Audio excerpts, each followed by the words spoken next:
Hey everybody, welcome back to another RSA, and I've got another Kickstarter here for you.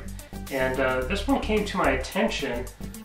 Someone posted it on one of the Facebook groups I follow, and then later on I saw it on Norm the Gaming Historian's channel. He was discussing it as well, and I got interested and went ahead and watched the video, and it's something that I thought was very interesting. And it comes from a company called Arcade Works.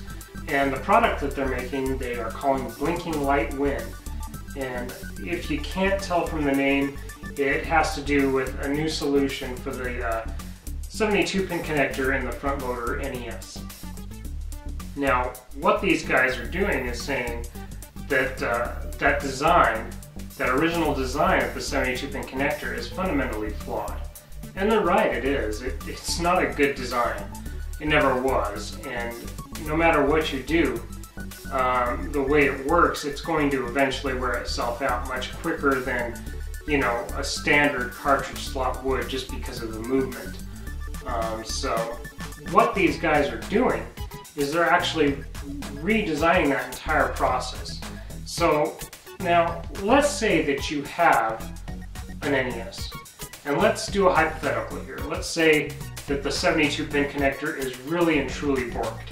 You've tried my method in my video to try to bring it back from the dead. You've tried boiling it. None of this has worked. But let's just say, for the sake of conversation, that you know everything else in this NES is fine, and that it's definitely the 72-pin connector that is the problem. That leaves you with two solutions. You can get another OEM 72-pin connector and refurbish it and go through that. Or you can break down and buy one of these cheap, crappy, piece of garbage Chinese replacement 72-pin connectors that'll last you about 3 months and have flipping so much tension on them, they'll rip the contacts right off the PCB of the cart. Now, I'm being facetious, but it's like the Retron 5. They have a death grip on that freaking thing. But those are your options. Or actually spend a lot of money and go to a top loader, which in my opinion is an inferior product. It is, unless you want to modify it.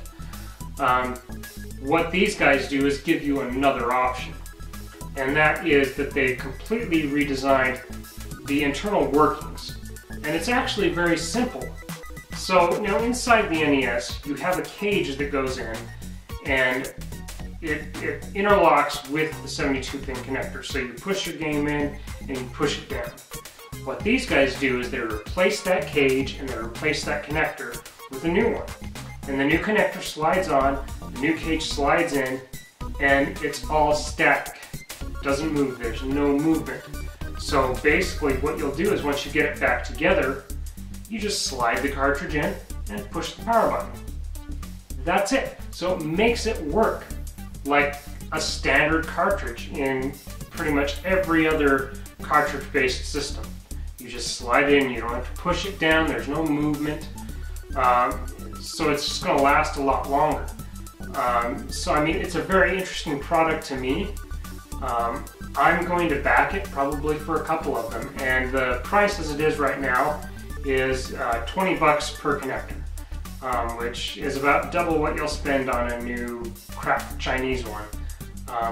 But I mean, this is more than just a connector. They're remanufacturing the cage, they're doing the connector, and this thing's going to last more than, you know, 3 months.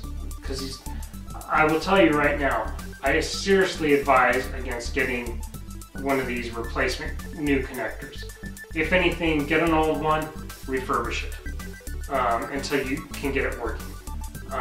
If you don't want to try this, but I'm definitely going to back this. It's something I think you guys may be interested in, maybe want to check out. So I'm going to have links down below to the Kickstarter, as well as the YouTube video that they put up, basically showing you what's involved and how this thing works. And I mean, it's very simple. But yeah.